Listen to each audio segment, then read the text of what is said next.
Hello and welcome to the hurling show here on Off the Ball. Usually we're here at 12:30 on a Friday, but this week with the World Cup on, it's 1 o'clock. My name is Shane Stapleton, and we're all over Facebook, YouTube, Twitter, and we're sponsored by, you can get us on offtheball.com as well if you want to get the podcast as well. We're sponsored by Boyle Sports, and for all the Off the Ball special offers for our listeners, go to offtheball.com/Boyle Sports. Joined this week by 2013 All-Ireland winner and goal scorer Darach Honan. Darach, how are you doing? Great, thanks. Good to have you here, and we won't mention the fact that 2013 was a fluke just there, will we? We'll get into that later maybe. And Jamie Wall, who's a Fitzgibbon Cup winning manager with Mary I, a dual under 21 with Cork, and coaching with Kilmallock as well. How are you doing, Jamie? Good, how are you, Shane? Not so bad, not so bad. We look like an advert for Daz, don't we? Yeah, I think. Yeah, I didn't expect that tune to come in. Yeah. I was thinking we was a bit more of a Westlife vibe going here at the moment. So, yeah. We should all be singing with our hands coming out like that. Yeah, so we'll deep dive into the hurling this week. We've got Galway are already through. We know they're going to be in the Leinster final against Kilkenny with Wexford coming through. We think this weekend that Cork will probably get to the Munster final if they beat Waterford, who have nothing to play for, and then it's a massive shootout between Clare and Limerick. But just with the week that's in it, the fact that it's World Cup week, everyone's talking about the jerseys. We thought no better opportunity than to look at some of the great GAA jerseys down through the years. Darach, I think we're going to start off with your jerseys, and you were fairly specific with a couple of yours. What was your favourite one? My favourite county jersey, say, from one particular county, would always be the Down jersey. I think they probably have had the nicest jersey going back, say, all the different variations of it. And I always fancied the Garrett Magic Johnson. I wanted to get one of his jerseys from Down because I think he's the class nickname and all that. So I never actually managed to do it. So if he's watching, hit me up and we'll swap Clare one for a Down one. One of the few guys whose jerseys might actually fit you. Yeah, exactly. And a beast of a man. So I try and fill it out as best I could, but I might be maybe lacking. And there's one other jersey you like as well? The other one then would be the Clare one from the early 2000s, when I suppose I was 11 or 12 when they had the Vodafone one. So that legend, Brian Lohan, wearing it there. And of course, just the team at the time would have all been heroes of mine: Sean Rand, Brian Lohan, Jamesy. And I remember the Vodafone sponsor was kind of a cool sponsor at the time. So that's another favourite of mine, right? Yeah, Jamie, would you have any particular favourites? I suppose I've always had a kind of a liking for the Offaly jersey.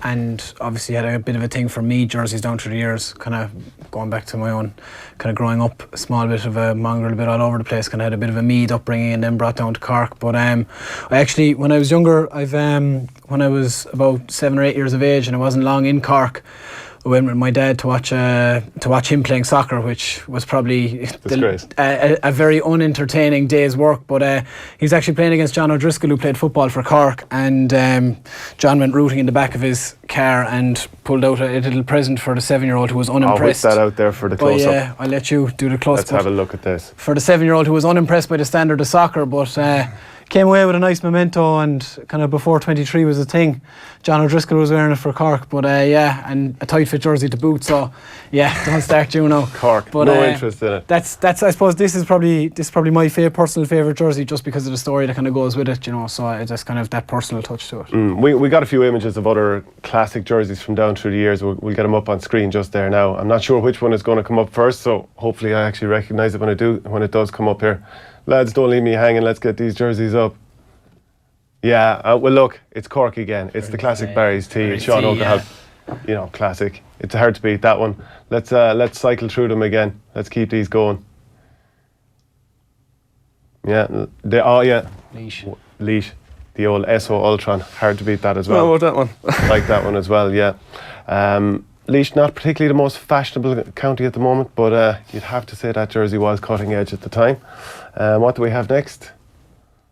It's all about the authentic Gaelic sign in the middle, isn't it? The Guaranteed Irish? The Guaranteed Irish, yeah. The Guaranteed Irish sign, I think. Isn't it? Dundalk IT brought that back last year. Did they? With their college jersey, yeah, they did. They kind of brought a real retro jersey. Yeah.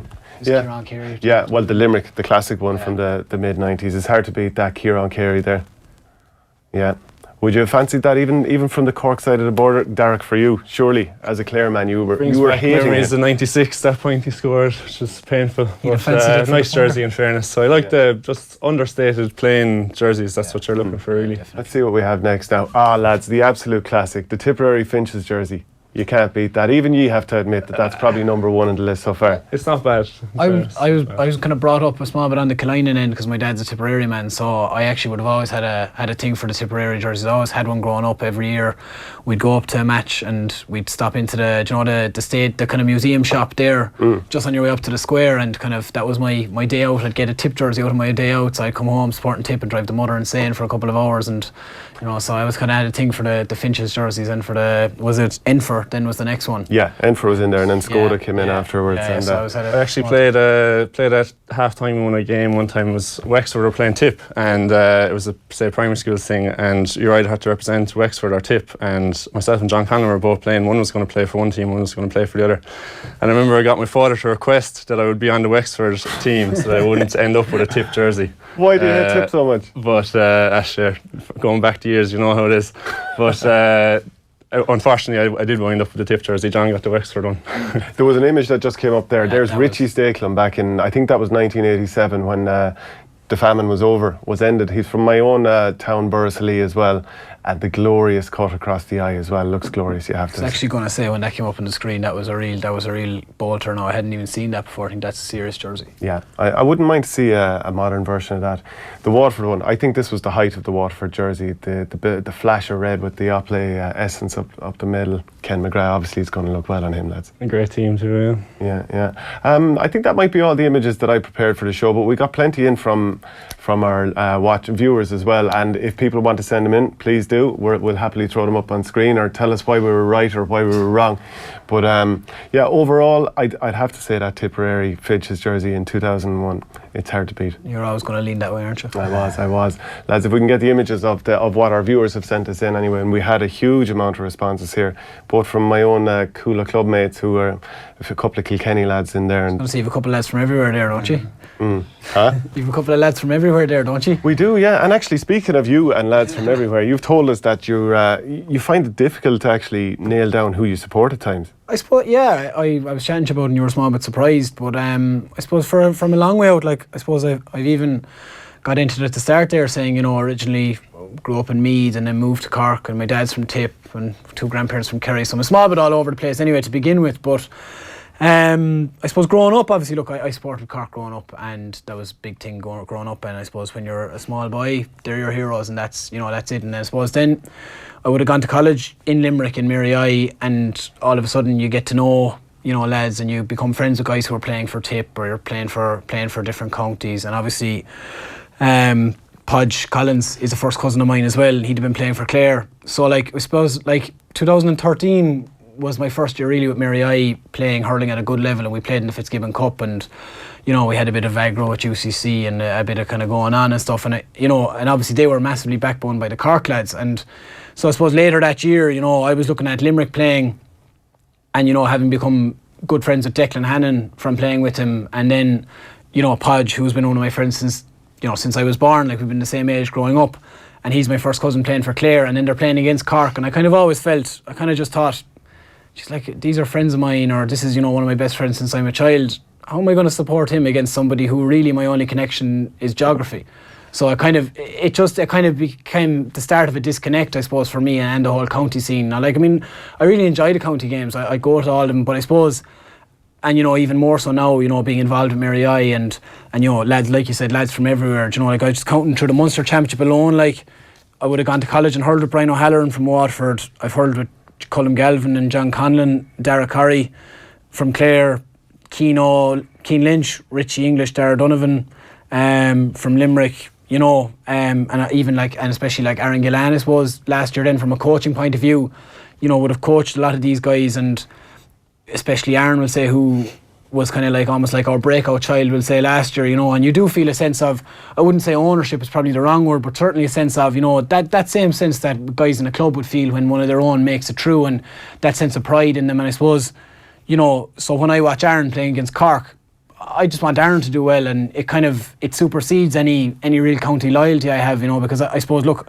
I don't really have that county loyalty. It's not like, don't get me wrong, it's not like I'm going out saying, come on Limerick, go on Aaron, bury Cork. Like, it's just more of a case of, I'm quite neutral to the whole thing, and I go and I support the lads that I have an affinity to and and a relationship with. And I suppose it's just a case of, from the age of 21, I kind of started valuing relationships and friendships, and and that far more than just a geographical loyalty, because that's all it really seemed to me, Yeah, because I kind of get that as well, being a Tipperary guy and playing club hurling up here in Dublin, that I'd see the likes of maybe David Tracy or Sean Moran or Keane O'Callaghan line out against Tipperary. Yeah. I want Tipperary to win the game, but I want the guys to do well, so I can understand where you're coming from. Darach, have you ever had that with guys that you would have played with in college, and then you see them on the county scene against Clare? Yeah, I mean, I would have lived with Philip Manny, Brian Sullivan when I was in college in Cork, but I just mean, if Clare weren't involved, I'd like to see Waterford doing well as a result, but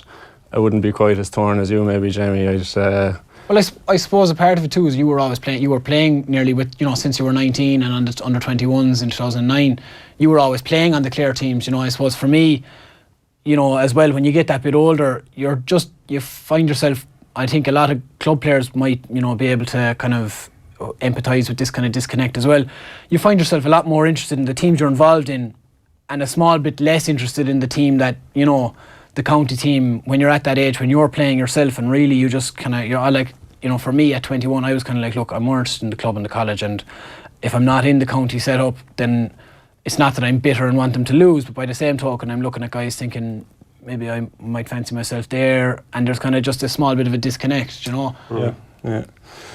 I mean, I went to school in Limerick, in North Skilreash, just so I'm close enough to the border, but if anything, it probably would have strengthened my resolve against. Obviously, we get on well and all that, but it would kind of intensify the rivalry for me. Yeah. Yeah, what county don't you hate in Munster by the sound of it? No, we've got a few of the jersey suggestions in here at the moment. The first one comes in from UCC, and this is an absolute belter. I think it's from the late 70s. Nisha Waldron has sent this in. His dad played for UCC, and that is a thing of beauty. Now, in fairness, it looks like Nisha's mother might have stitched that for the father, for Brian Waldron, I believe it is. But that's a beauty of a jersey. What do we have coming up next? Yeah. I mean, Michael Verney, who's a regular on the show, he sent in this Snoop Dogg / Pharrell video, and of course an Offaly jersey been worn in it. I mean, like the lads, yeah. Is that real? Yeah. What are they smoking down in Offaly? It might explain the old going down the pan the last 20 years. Yeah, this Finbar's jersey. How do you feel about that, Jamie? Big fan of the Finbar's jersey. Yeah, even Ewan McKenna was going on about it there lately. I actually used to have a same Finbar's jersey when I was younger, and I don't know where it is. I'm ready to, it was part of a big pile of jerseys that I think got fired out at one stage, and you're kind of there looking back and you're thinking, I used to have that jersey. What is the mother after doing with it? But that is 76 years old. That is an absolute beauty. Even the new will say jerseys they have that old style. Yeah. Even today, they have the Cumann Baranefa in gold across it, and then the crest in the middle and the O'Neills on top. Even so, they're kind of, it's always been a retro feel to the Bears jersey. And Cork a couple of years ago had that blue one with the big yellow C. That was class. That was very good. It was class. Yeah. What do we have next? That one was from Sean Cremin. Oh yeah, this old school Galway jersey. I'll tell you why I love this one. Number one, Tony Keady is there, and we all love Tony Keady. Why wouldn't we? He was glorious. But look at those numbers at the back. You see the ones with the lines going through it. Now, when I was a young lad, Tipperary had those for a while as well, I think. But that was back at the time when Tip and Galway were at the height of their rivalry. Early 90s, late 80s. God, I hated Galway at the time. Absolutely. Well, what do we have coming next? That's an awful kid clash, by the way, too. It was, yeah. I have to point that out. This is the last one we have in from Fran O'Cooney, the winner, all right. Look at that glorious Kilkenny. And that was back in the day when togs were as snug as, they were barely legal. So that's them. Right, lads. So, Darach, I want to get on to you. First of all, you were very verging on the arrogant in terms of how Clare would do against Tipperary last week. You said a 7-point plus win over Tipperary. Well, you were right, though. I wasn't right on the score, but I included a caveat there whereby they would have to let the ball into the forwards and not shoot from out the field. And I felt in the first half we did too much of that, where we shot from out the field. I think our first 5 wides were probably from outside the 50-yard line anyway, and we weren't getting ball inside. Probably as a half-forward line we were playing a bit too deep and allowing Maher to cover the full back line and helping out Tip in a way.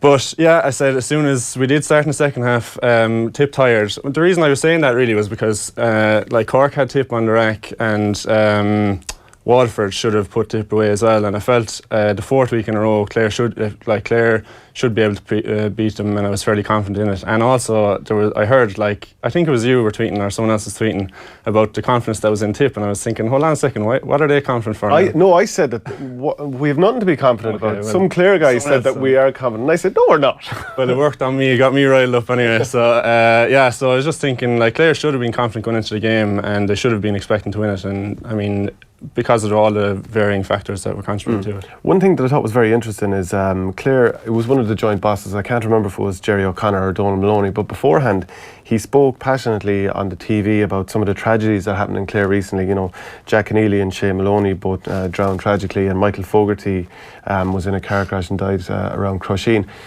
And I got the sense of, well, there's something happening in that dressing room, and he was talking about giving the county a lift. Is that something you felt down there, or is that something that you think would have impacted the players? Yeah, I mean, Michael Fogarty would have been very involved with the Crusheen club, and someone I would have known and come up against as well, and a great club man. And there'd be obviously a number of members of the Clare team from Crusheen, and Pat O'Connor, who from Turberd, who would have played an amalgamation side with Crusheen. I know that he would have been very friendly and known Michael very, very well. So it definitely would have been something, I think, that would have played into that.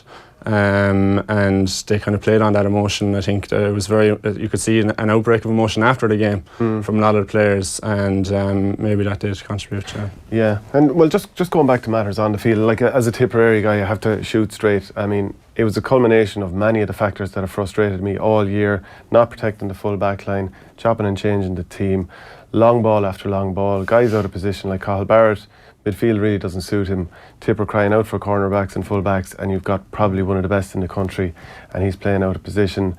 Brendan Maher, he's after doing his cruise shit, so I know that from down home from Borris-Lee, so which is terrible for Borris-Lee for the club year as well. Like Johnny Kelly has done massive work with Borris-Lee last year, got to a first county final in 27 years, but. You know, Michael Ryan is putting everything into this team, but it was hugely frustrating to watch, because it was like doing the same thing over and over again and getting the same results. Because, and this you mightn't like this one, but I would say that Tipperary would have far better hurlers than Clare, but you were set up a little bit better, Darach.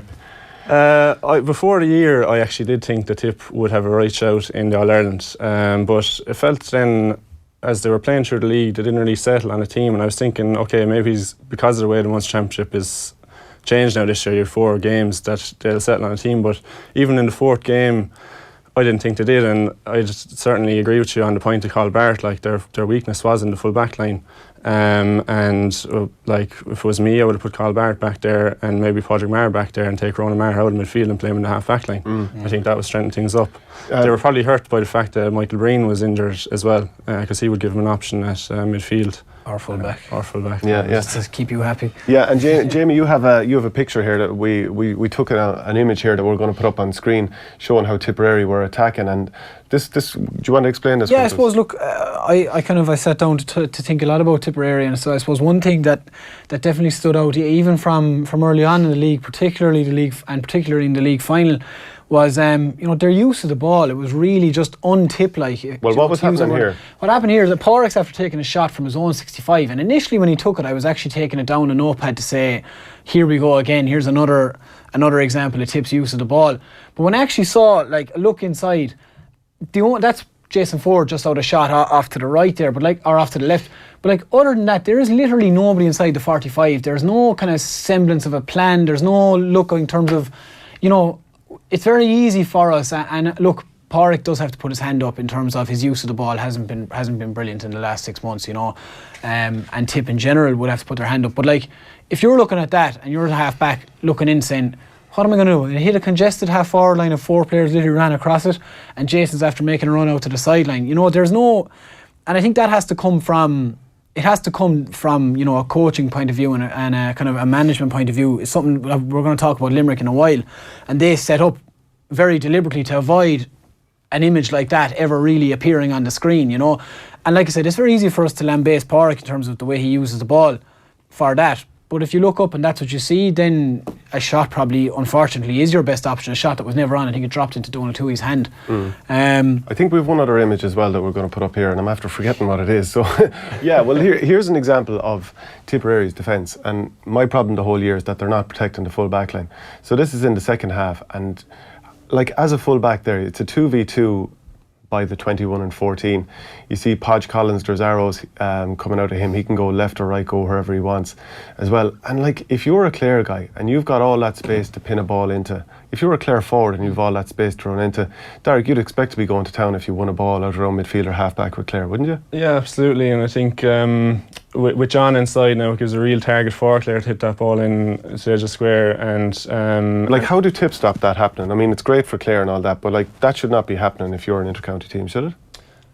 It probably has to come from your midfield. Your midfield really is who allows your half-backs to actually sit, to an extent, and it has to be an overall thing. But rather than really criticise Tip there for that setup, because I think to an extent your backs are generally at the mercy of what an opposition does.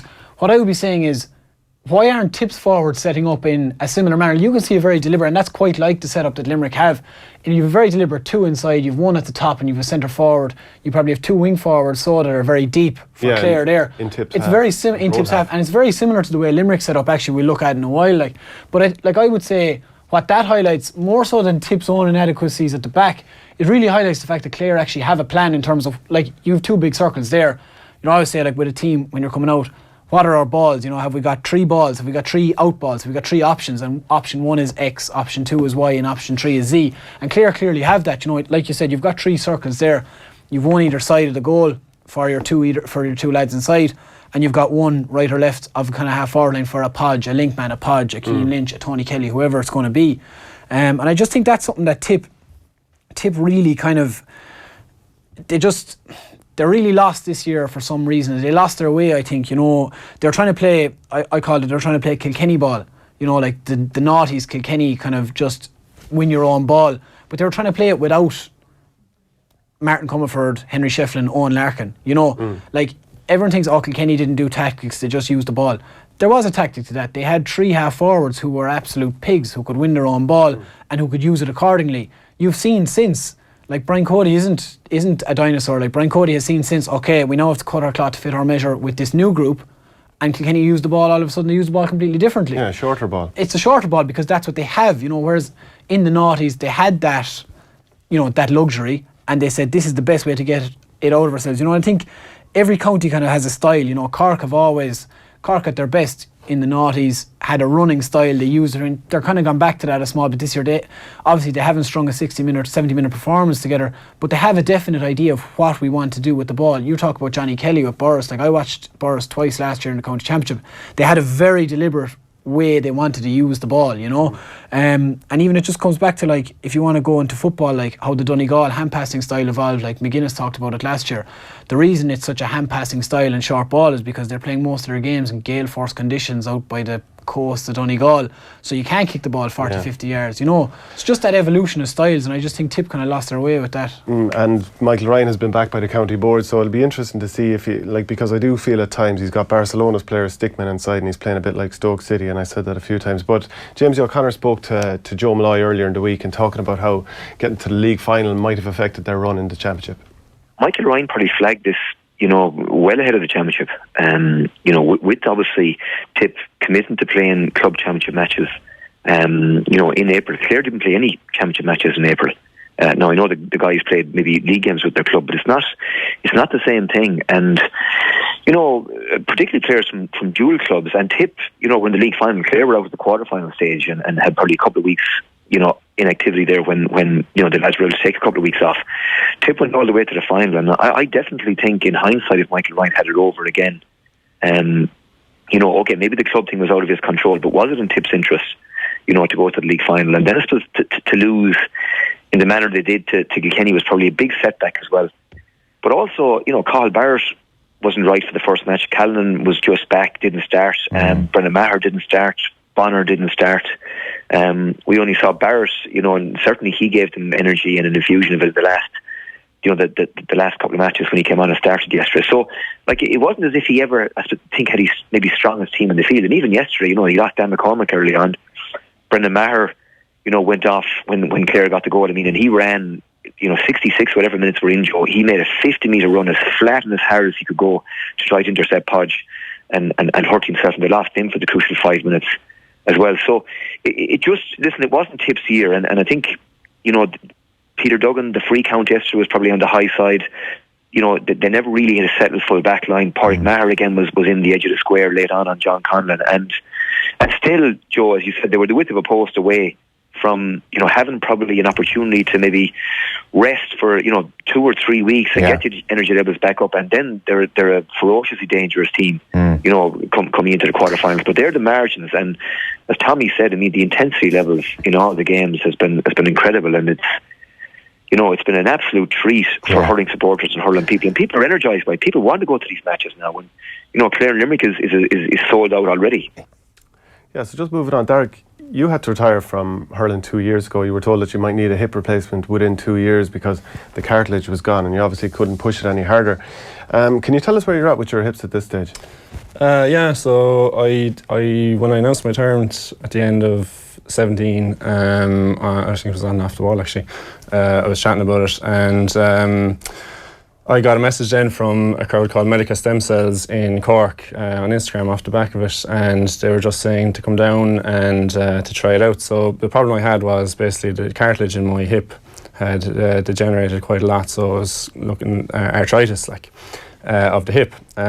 So eventually what people do when they get arthritis of joints is they'll get them replaced, and I really didn't want that to happen, so I was looking for any alternatives I could. So I was delighted then when Medica Stem Cells got in contact with me, because I knew that people were doing this in Australia and America, but I didn't know that it was actually in Ireland, and they had opened up just since the start of 2018. So that's what I went down then, and basically I had the procedure, was done within an hour. And what was the procedure? So the procedure was basically they took blood from my arm and they separated out the blood from white blood cells, red blood cells and platelets. No, I'm not a doctor, but I'll give it my best shot, right? So they then took stem cells from my actual bones, from my own bone. In the hip? Yeah, in my back, actually. And then they mixed the stem cells from my bone marrow into the platelets, and they injected that into the affected area, which in my case is the hip, and that was with the view to encouraging cartilage growth of the joint and reversing the effects of arthritis then as a result. So where are you at now? Like, I presume you got an initial scan, and then have you had a certain amount of treatment and then a further scan to see how you've gotten on? I had a scan from beforehand, all right, and I have had 3 injections now at this point, in February, March, and then just 2 weeks ago I had my last one. So they say that it's kind of 6 to 8 months after the injection is where the most healing takes part. So I've had actually an MRI recently, and I have to get the two of them read together to see the difference. I haven't had that done yet, and to see where we are in terms of the cartilage growth. And I'll be looking at doing that in the next week or so.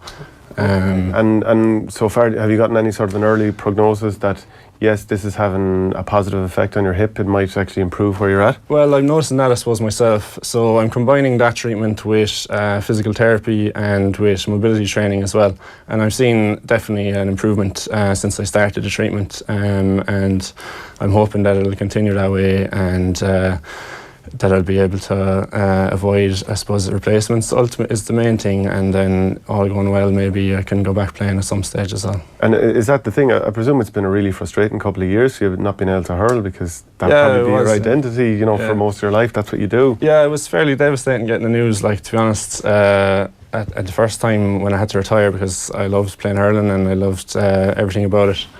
There you are, winning the All-Ireland. 3 Clare lads, that was the morning after. I'd say we were fairly rattled, but enjoying it anyway. There's a jamba juice in front of him and nothing stronger. And that's the day after you scored a goal in All-Ireland final as well. You must have been on the top of the world, were you? Yeah, it was brilliant. That was a great time. I really, really enjoyed that year. It was great times. And you'd missed it all right now that you're finished up. I suppose by the time I had actually been contacted by Stem Cell, in Cork, I had come to terms as best I could really, and I felt as though I was actually coming around. And then now at the moment I'm kind of thinking, oh, maybe I can go back, and if I can, I'd really appreciate it and it'd be brilliant. And if I can't, so be it. Yeah, so is there ever a sense of, you hear that whole thing, it's the hope that kills you. Is that hope kind of been injected into you and you're a little bit like, oh, I don't want to hedge my bets on this one? Well, at the start, the doc said to me that he thinks that he can get me back playing. Really? And I said, I'll wait and see. Yeah. And I was like that with my father and that. I was kind of saying, Joe, if this works, great, but it was kind of a year and a half at that stage, and I was thinking, I'll have to be convinced on this. So I have seen improvement already now so far this year, so I'm happy with how it's progressing. Yeah, and I know that it's going to be kind of a long process as well, but as I say, if it does happen, it'll be brilliant. And I think you run with that, don't you? Like, you just take you. Like, I just know, you say the hope that kills you, but lack of hope will kill you a lot quicker than the hope killing you. I think, personally, I think if you've even a 1% chance of getting back in the field, for Clonlara to play like you said, and I think we lose sight of that big time in the GAA. Like you just said there, I love playing hurling, and I think there probably isn't enough of that at intercounty, of guys that actually are able to say, do you know what, I just love playing hurling, I like this is fun, and because that's why we do it from the start, that's why you start playing. You don't start playing, no, I don't care what anyone says, you don't start playing to win All-Irelands, maybe you keep playing to win All-Irelands, but you don't start playing to win All-Irelands. You start playing because you like hitting a ball with a stick. It's very primitive, but it's fun to hit a ball with a stick and hit it hard. It's actually therapeutic and cathartic. Yeah, just to it is, and I think so if you've got that 1% chance of getting back, then you absolutely run with it, don't you? And a final question on that, Darach. I'm sure it's not for free either. So can I ask you, have the Clare County Board contacted you? Is it something that they're trying to help you out with, or is anybody helping you out? No, I haven't. I've done this off my own back, and I wouldn't I hadn't approached the county board, and I hadn't thought about it really, because I suppose it was well documented already that I went through that process and I wasn't happy with how it went. So this is something I've done off my own back, and it's something that I'm delighted to be doing, because I'm really optimistic and positive about it, so I'm delighted to have the chance to be able to do it. And is that kind of replaced, I'm guessing that you talked about being overtrained and how it wouldn't have maybe suited your body at different times, and that contributed to it. I presume there was a lot of bitterness, and I'm wondering, has that been replaced by optimism, or is that still there? Yeah, I suppose there was a bit of bitterness, right. I have managed, as I said, that was kind of part of the coming to terms of the retirement as well, and I felt I did a fairly good job of that by the time that this new opportunity came up. So yeah, I would say that I'm pretty positive about it going forward. So what about Clare this weekend? I think it's an interesting setup. This is the first time we have an issue with the permutations. Waterford have nothing to play for against Cork. So if Waterford did and they took something off Cork, then perhaps Clare and Limerick could both get through with a draw. But it's kind of skewed it a little bit. You were thinking Clare would beat Tipperary last weekend. Do you think Clare can beat Limerick at home this weekand to get to the Munster final? Yeah, I think absolutely. We've a great chance of beating them. I suppose going into the Tip game, I really thought Clare are going to win. I was sure of that it would happen, even though during the game maybe that wavered. But this weekend, I think it's much. I wouldn't be as sure that this is going to be the result. I think it's got 50-50 between Clare and Limerick.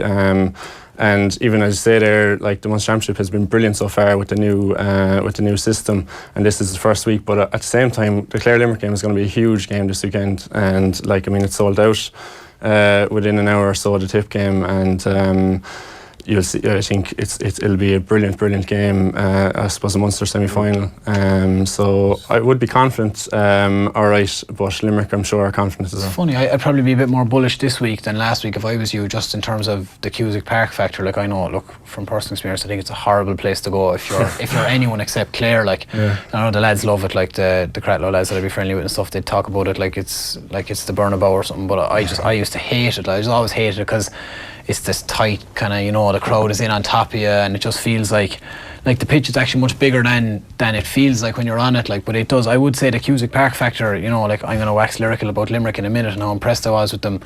But I would probably lean stronger towards Clare this week than I ever would have last week, you know, just based purely on that Cusack Park factor, you know. Yeah, and Pod Collins, your cousin, went to town against Tipperary when he came on, scored 3 points, set up the goal. But a person I want to talk about is Tony Kelly and how best to use him. Now, we have a couple of images that we're going to throw up on the screen in terms of how he likes to be used. And there's one for you, Jamie. You wanted to look at the way he's coming late on runs and trying to get on the end of ball being won in the forward line. Yeah, it's something that Tony's been doing for the last 2 years. Like, I mean, you know, I suppose with Coola last year, he obviously would have looked at the way he makes these runs. You know, he was rampant with Ballier. There's two of these, you know, and two of them within 2 minutes of each other, you know, in the Tipperary game. He always makes this. Just for people watching, this is a long ball in, and Clare, he's obviously hoping that Clare either break the ball or win the ball for him to come on to. And Tony basically just goes on the premise that the ball's either breaking in behind or someone's going to win it and pop it to me. But he never, if you watch him and you watch him next week, and generally speaking, you watch him, he never ever comes to the breakdown of a break. He always runs beyond the break. You know, he's running beyond the break there again. And it's just something that it's very hard to track, because you basically, as a midfielder or somebody marking him, you have to either decide, no, I can read this better than him, or I'm actually just going to dog this fella and follow him. You know, it allows, he's consistent in doing that, and it always allows him in terms of when he breaks onto a break, then he's almost always running into 40, 50 yards of free space, you know. And I think Tony is probably going to be the key on Sunday, you know, Tony or Podger, whoever is playing at the 11 kind of slot, because, you know, watching Limerick last week and in terms of their shape, they're doing exactly what we were kind of saying you'd like the Tipperary halfbacks to do in terms of protecting their full back line. You know, Declan Hannon, you know, Tom Devine caused a lot of trouble early on against Tip, partly because there was so much space in front of him, whereas Declan Hannon against Waterford last week, and I went to see the game, he sat into that pocket in front of him. So Mike Casey, basically, who had a super game, was probably man of the match for me. He had a super game. All he had to do when the ball was coming in between him and Tom Devine was just spoil the ball. And I think that's all well and good. But if Declan drops too far off, and if Tony's shooting boots are on, or whoever it is that's that centre forward, there is joy to be got, because Pádraig O'Mahony got a bit of joy, you know, one of the few guys who got a bit of joy for Waterford, especially in the first half against Limerick, just dropping off the centre back and getting his hands on loose balls. So I think if Clare can be smart with their ball, you know, like Darach said earlier, not just landing the ball either, you know, a long shot or a stupid long ball, if they can actually be methodical with the way they use the ball, they can get a lot of joy out of centre back, and by doing so probably pull Declan out, and then, like you said, deliver the ball into Shane O'Donnell inside to Conor McGrath, or whoever's inside at the time, you know, or John. Yeah, Darach, so like you've played with Tony Kelly, how do you get the best out of him? What type of character is he? He's a cool customer, in fairness. I think centre forward is his best position, but I would like to see him play further up the field. I thought he was dropping too deep against Tip. He probably was quiet against Tip last week, but I would say that was down to the massive collision that he himself and Dan McCormick had early in the game. His shooting was slightly off as a result.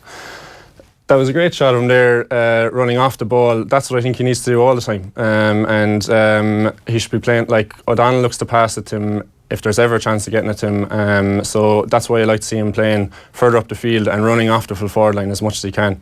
Like, he'll finish those all day. If he got a sniff of the ball in around that area, he'd finish for a goal or for a point. Why does Shane O'Donnell not shoot as much as, you know, there's a lot of criticism that he takes too much out of the ball. Now, I think he's a goal getter, and like, I would be encouraging him to run off the run at the full back. But do you feel at times he's not just taking his score when he should? Yeah, I mean, Shane, he's winning the ball unbelievably well when it goes in, and if he hasn't won it, he's working very hard. Like, he got that flick in for Peter's point to put him up. But I'd be the same. I'd like to see him take a few more shots, because a lot of times the cornerback to fullback are standing off him, and he's not taking on those shots. When they do stand off him, he's looking to take them on, and if he doesn't take them on to beat him, he's often looking for the pass.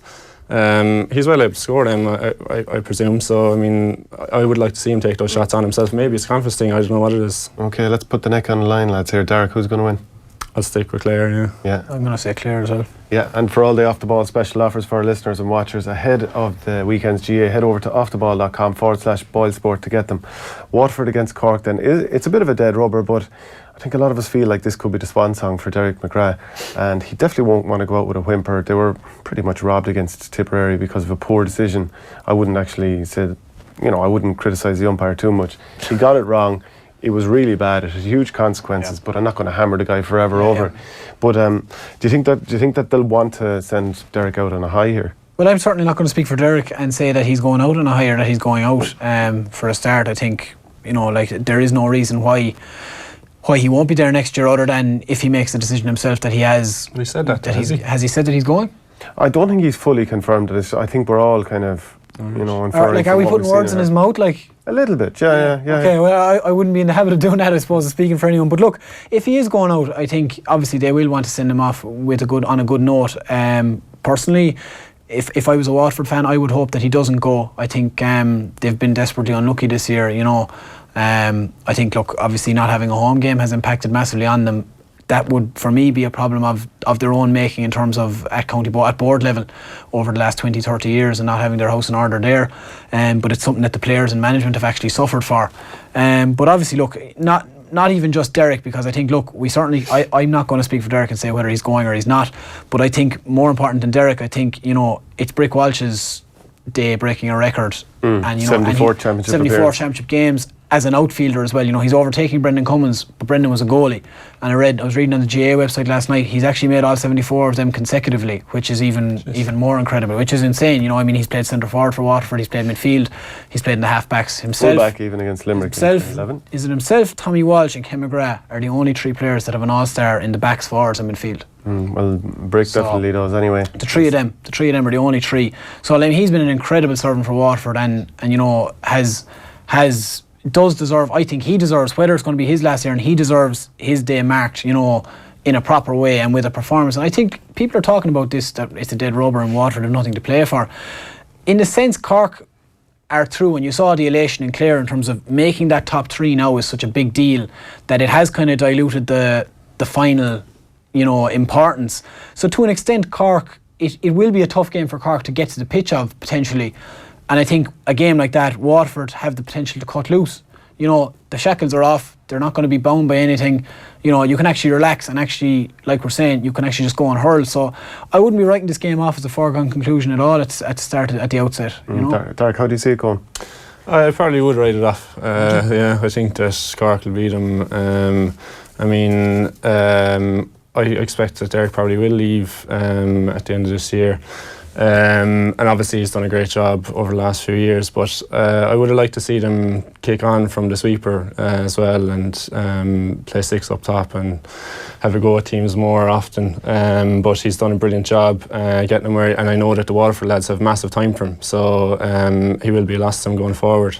I think it would be hard for them to put in a performance this week, because is it their fourth weekend in a row? So it's their fourth weekend in a row, and they've nothing to play for, and they're carrying a lot of injuries, and it just hasn't been a good Munster campaign for them. Yeah, we can see from the table up there that they've no wins from 3, just 1 draw. Actually, just 71 points for that, which I think isn't great either.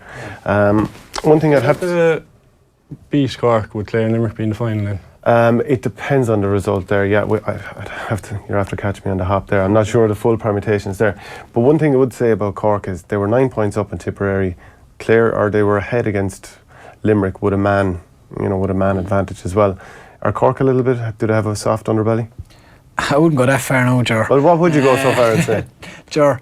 I wouldn't go that far with it. I would say, I think Owen Shane actually on Off the Ball AM a few weeks ago made a very good point after the tip kind of collapsed, and he said he had forgotten about Cork, and then they played so well, and in the first half he said, oh my God, I can't believe I forgot about all these great young Cork players. And in the second half he said, oh my God, I can't believe I just forgot how young all these great players are. And I think that has to be factored in. A lot of these guys are still, they are still maturing. Like Darach Fitzgibbon is only 20 years of age. Mark Coleman is only 20 years of age. Some of these guys, and they are, at the moment, they are leading the line for Cork. So obviously that bit of kind of in terms of the erraticness of the performance, or that kind of stop-start nature is to be expected. And also, Tip and Limerick are two very good teams. Tip and Limerick, for me, at the start of the year, were the two best teams in Munster, for my money, at the start of the year. So, not performing at the optimum for 70 minutes against them is to be expected to an extent in that every team's going to have a purple patch in a game, you know. So I wouldn't go as far to say a soft underbelly in Cork, but certainly, look, it is something that it's probably a concern for John Myler and for the backroom team there in terms of going forward, in terms of closing out results, learning how to win games, you know, and how to actually finish out games, and kind of that ruthless streak that probably has been missing in Cork for a long time, you know. And like, are we going to put the neck on the block here and all say Cork? I mean, it's not exactly the biggest... I'm going to say Cork, but I don't think it's as straightforward as everything. I think you could be in for a shootout and they can go anyway. Yeah, we did get shootouts 15 years ago between these teams, and it kind of feels like the lustre has been lost. So do you reckon Cork as well? Or? I do, yeah. I think Cork will win that. I mean, I actually think they have a right good team this year. I wouldn't say that they have a soft underbelly either, but against Limerick, they just seemed to play themselves into trouble in the backs. They were playing the ball too much, and they gave Limerick chances to take scores that they shouldn't have really had the chance, and they just overplayed it a bit, I felt, in the backs, and that's what got them into trouble. We have a comment in from Emmett McGarry here. How do you feel about the Joe McDonagh Cup? Lads, have you been paying much attention to it? Have you any players that are involved in the Joe McDonagh Cup this year with Mary I? Not this year, no. No. Have you been paying much attention? It's going to be Carlow and Westmeath in the final as well. They're going to obviously make one, or they'll both be in the preliminary All-Ireland quarter-finals as well. So Carlow have topped the table with 8 points, Westmeath next on 8, Kerry 6, then Laois disappointingly on 4. Antrim, I'm sure, will be quite disappointed as well, and Meath last there as well. They'll be going down next year. So I spoke with Martin Storey during the week as well, and there's a couple of things I want to ask you on the back of that, which is number one, about how do you influence a game during the middle of it as a manager. He's managed Oulart, for example, and also just talking about managers on the sideline, and I might ask you about that, Darach, based on the managers that you've played under. So here's a bit of Martin Storey, who I spoke with last week. What's happened with all these comebacks in the championship so far? If we just look at Tipperary coming back from 9 against Cork, 11 against Waterford, and then Kilkenny come from 9 behind to beat Wexford. Is it as simple as a team gets momentum, or is there something else in there? It's the fourth one. I mean, Kilkenny coming back against Wexford from 9 points is the fourth time it has happened. So I actually think it's a new phenomenon for 2000 or this year, 2020 or 18 for the start. I mean, I think it's that you're playing a system and it's really, really working. I mean, I'm just going to Wexford. They won every puck out in the first half, in the half-hour line. We got all the breaks and we picked up a goal and about 4 points out of it. And in the second half, Kilkenny stopped the half-hour line completely, and they picked up all the breaks. And I wouldn't say we won 3 balls in it in the second half. And they launched their attacks from there, and they did exactly to us in the second half what we did to them in the first half. And if you go back, we said to Waterford and Tipperary, Waterford for 45 minutes were absolutely untouchable. I mean, it was over, it was dead and buried. And all of a sudden, Tipperary got a break, to get a couple of points. The Bonamar scores a goal, right? They get a lucky goal, but all of a sudden, like, Waterford, who had been so dominant, should have been able to deal with it, the same as Wexford should have been able to deal with it. But they're not. I can't put a finger on what is going on in it. I mean, that if we're saying they're absolutely hurling out of their skin and they're brilliant, well, if they're brilliant, where does the brilliance go for that 20 minutes that you're getting destroyed in? So should players be able to sort it out on the field? Should management be able to react? You know, they've had plan A, it worked for 45 minutes. I think the problem is that they're sticking to plan A.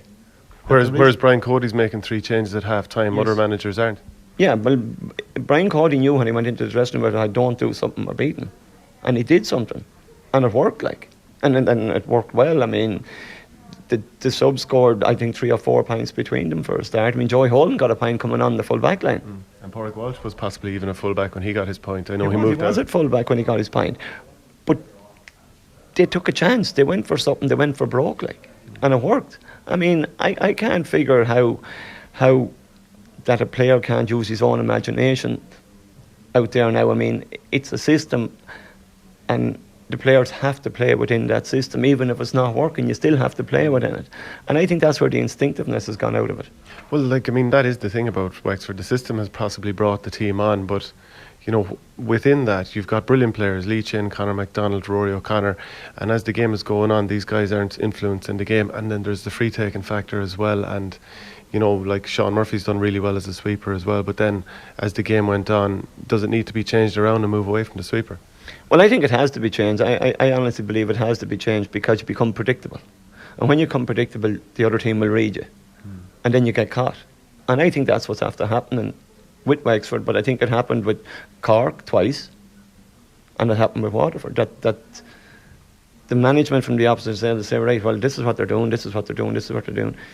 If we step in, the first step in, and stop the first part of it, plan the second part, B, C, and D don't happen.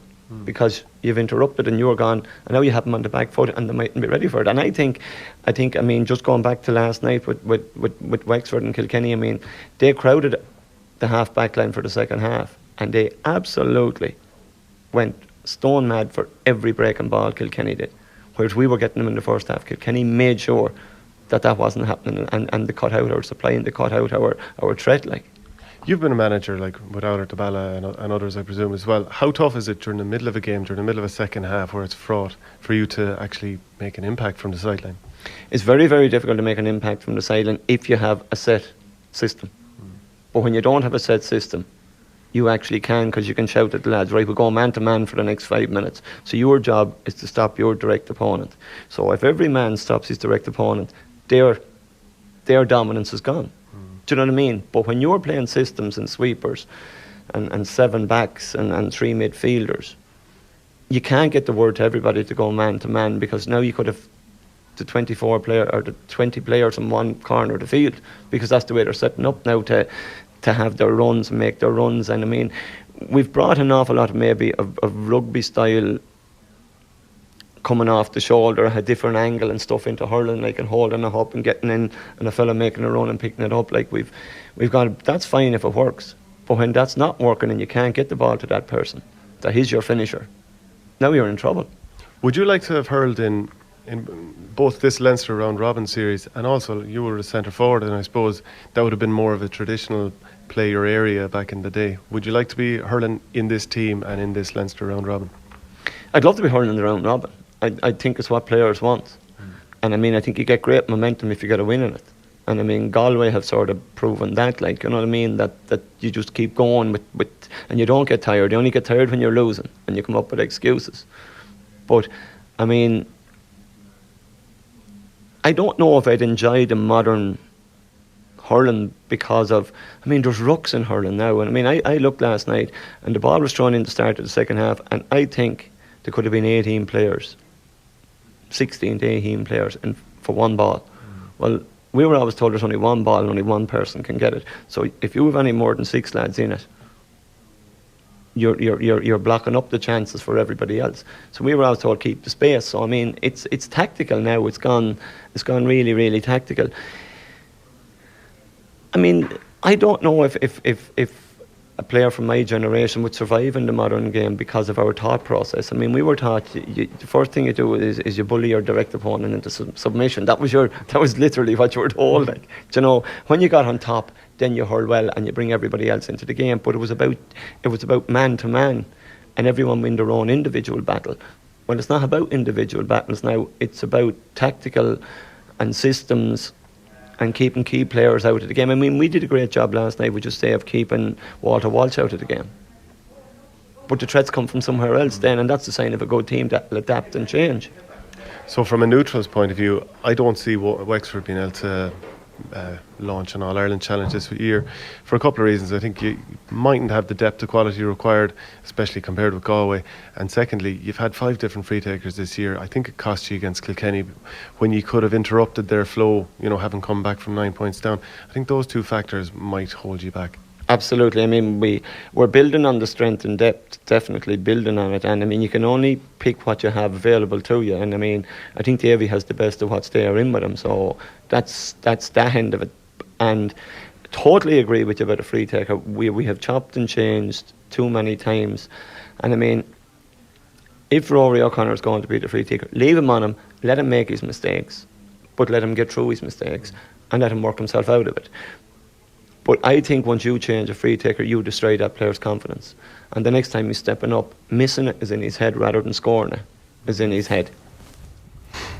Darach, you've played under Davy Fitzgerald.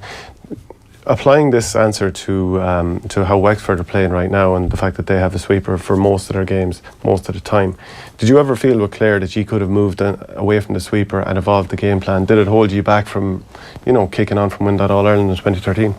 Yeah, I probably would have been more in favour of not playing a sweeper than playing a sweeper. I would take the way they're playing at the moment without a sweeper, and I would think that's a more positive approach to the game. So that's what I would, the way I would set up a team would be probably without a sweeper, except maybe in the odd occasion for 15 minutes of a game or against a particular team to stop a particular threat. So how does it hold back a team? Like if you take, for example, this Wexford team, you've got Conor MacDonald who's on the square, and at times it feels like he's isolated. What's happening that Wexford aren't kicking on, and where do you see that they should change? I haven't seen Wexford play live this year, as I say, so I couldn't say for sure in terms of how they're setting up. But I would just think that you're really limiting your goal threats by playing a sweeper because of the fact that they've always got a covering defender at their side, and you can't go as direct as much. And direct ball will get the goals more often than not. So I think that's the problem. You can't play as direct with a sweeper, and as a result, you're just limiting your goal threat. Jamie, Martin talked about there that it's very difficult to impact a game from the sideline. As a manager yourself, do you find it very difficult to change the game from the sideline? Definitely, yeah. It's something that, even like one of the lads in the house was asking me about, do you carry around one of them small notebooks? And I said I do for the first half, and take one or two notes just to kind of give what you say to them at half time a bit of shape. But basically for the second half, it's kind of like a case of, look, by the end of half time you've had every chance you get, and you've either done your job or you haven't on the training field and at half time, and in terms of your setup. Like Martin said, you can do one or two small things. You can change a shape, you can maybe bring out a second centre forward, or you can push a man in on top. But you're very limited in what you can do. You can change your shape a small bit, especially if you've been smart and have one or two, like Martin said, a plan B and a plan C, something like that going on. But by and large, there is very little you can do. And I think you kind of a part of you has to just sit back and accept that, for a finish, and you just say, look, it's 15 players now, it's down to them, to execute what we've talked about, and if they can't do that, then there's very little we can do from this side of the white line. And one question then, based on Andy McEntee's reaction last week when Meath lost to Tyrone. He was very, very upset on the sideline, and he was kind of, I won't say he was making shapes towards the referee, but he was certainly very, very impassioned, and you can see on the screen there, he's pretty much furious. Do you find it hard to control your emotions on the sideline, or have you ever felt like Andy looks like he feels there? I've certainly felt like it one or two occasions, but generally speaking, I do try and keep my counsel, we'll say, to an extent, as best as possible. You feel sorry for him there now, because they're afraid they should have got. And I do feel sorry for him, yeah, and I was watching it live and I thought it was absolutely a stonewall free, and looking back on it, it was probably a stonewall free, but I think, feeling sorry for him to an extent, look, we're all still grown men. You still have to kind of put a small bit of responsibility on yourself, and I think, no more than, I would have had a major problem with the way Tipperary football management went about, the whole 6-day turnaround thing, that it just carried on a bit too long. And I think if you're carrying on like that on the sideline, I think what you're doing is you're actually giving your players an out. I think to an extent you're giving your players a get out, kind of, a cop out. And I think to an extent, if you're going in berating the ref, if you're abusing the ref for the whole game, then all of a sudden your players kind of think, we've got our excuse kind of lined up. And I always thought, look, the ref's the ref. You're not really going to do a whole pile there. Your job is to influence your players in a positive way. I think obviously there are ways and means around dealing with refs. I would always say, look, bottom line is they're still human beings. You have to treat them like a human being, like you would in any other walk of life. Mm-hmm. I had this discussion with people, like, you think you go into a workplace, like, and if you go out to somebody and lambaste them because your coffee isn't the way it should be, and then you ask them for a favour 10 minutes later, a 50-50 favour that they may or may not do for you, and then all of a sudden you're wondering, wait a minute, why hasn't he done this for me? It's probably because you haven't treated him or her, in a correct, respectful manner, and look, referees do make mistakes. They make horrendous mistakes, and it is something that we have to look at. Like we said, the lines, the umpire in the Waterford game, the referee in the Meath Tyrone game. We have to look at the standards and we have to look at that. But there is a kind of a civilised, 21st century way of doing that. And I think, going in looking to tear the head off a referee isn't that. Yeah, so I think now is a good chance to pay tribute to the record breaker this weekend. And I think we've got a little clip that might just sum it up. I love my break!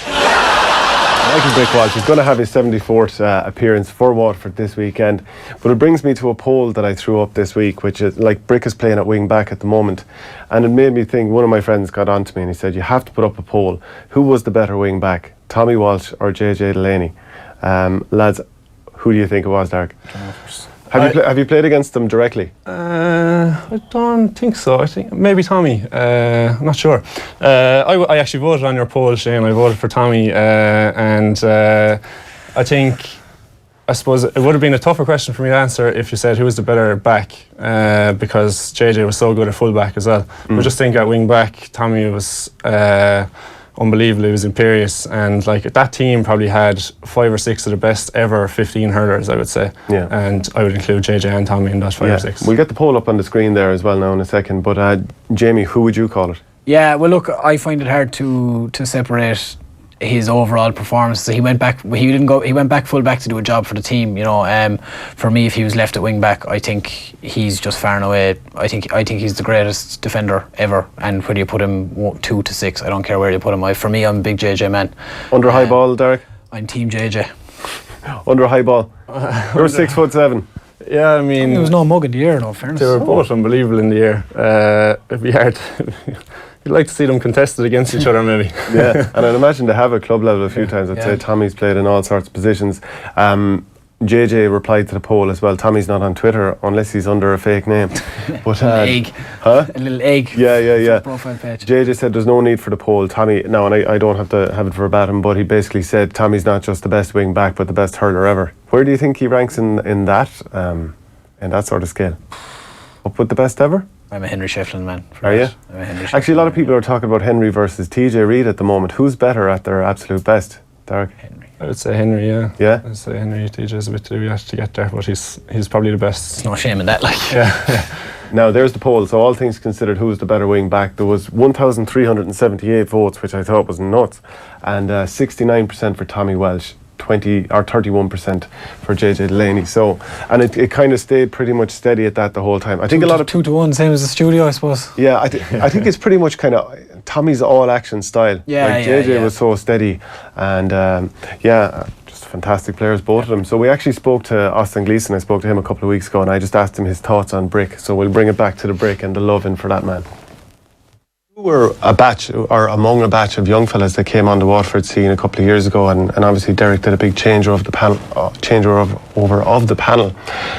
But there's still a couple of the old guard left, the likes of Brick Walsh, and I spoke with him maybe a year ago, and he was talking about the generation gap, that he didn't even understand what Snapchat was, and a couple of the young lads were setting it up for him. So can you explain what it's like trying to relate to someone who's 35 and has kids compared to yourself who's 22?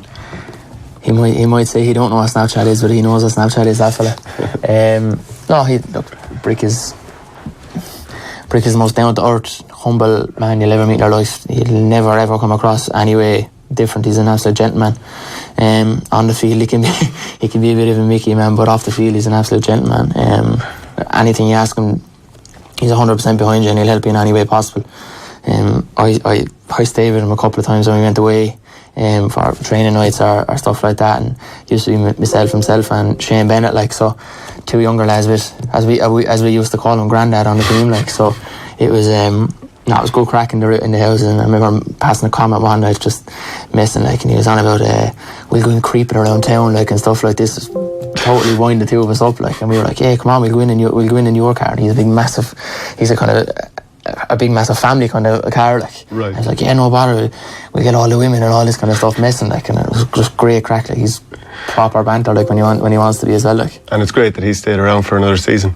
Absolutely, he's massive for us, like. He's, like, if you look at a lot of the games the last few years, he's after been the one that's after going winning the ball for us and hand the ball to us, like, to get the scores and do the things, like. He's the dog mentality of, if I don't score, I don't care. If I don't hit the ball, I don't care. I just work for the team and I want the team to win, and that's the way we all have to be. And if we're not like that, we won't win. Like, we have to be a team.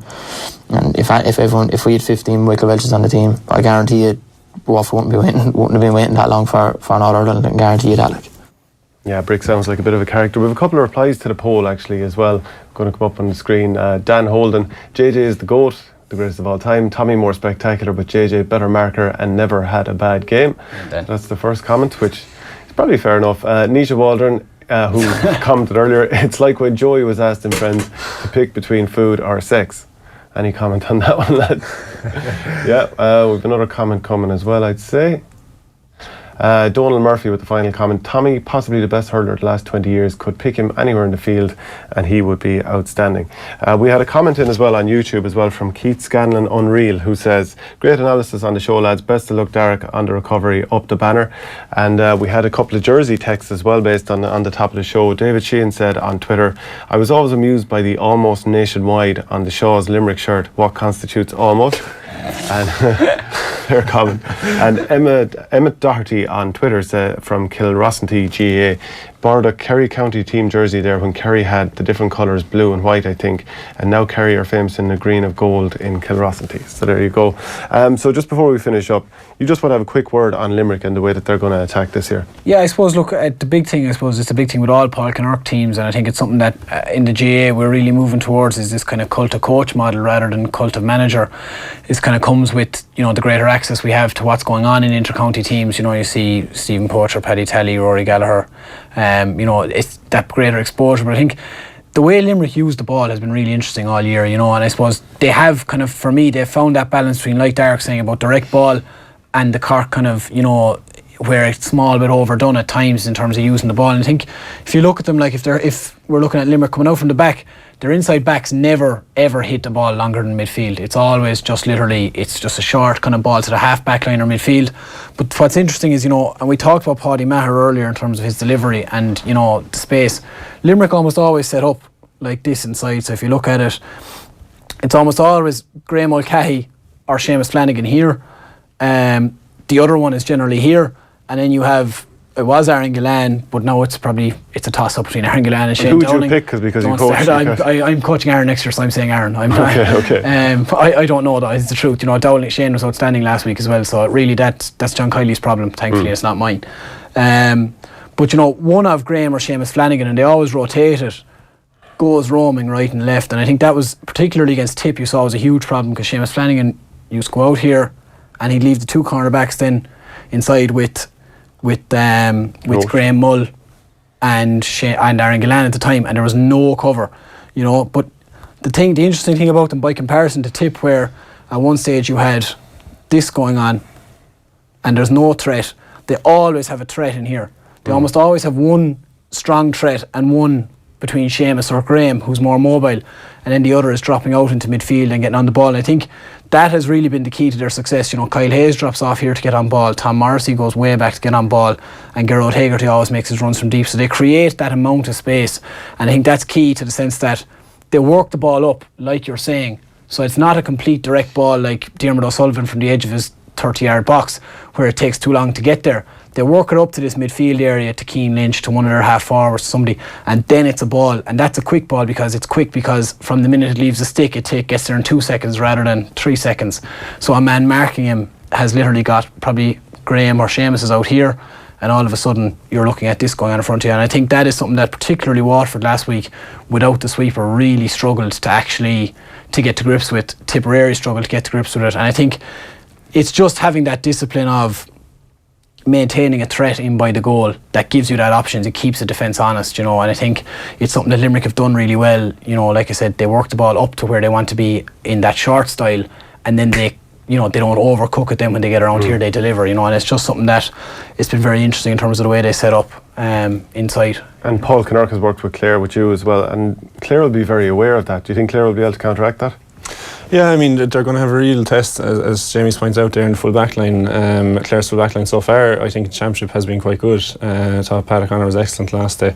So they're really going to have to stand up to that. And Clare haven't moved too far from, I suppose, Paul Kinnerk's model of playing the leader, and everyone on the team will have played under him at some stage. So it'll be interesting to see kind of his own style going against this himself. I'm calling Limerick this weekend again. Just to confirm, you're a Clare man all the way? All the way, yeah. I'm Clare to edge it, just the Cusack Park factor, but I think toss up. Okay, thanks very much. Darach, Jamie, thank you very much. Yes. That's us for this week. We're going to have GAA reporters at all the grounds at the weekend. We're going to have Maura Trasigny Ceallaigh and James O'Connor at Clare against Limerick.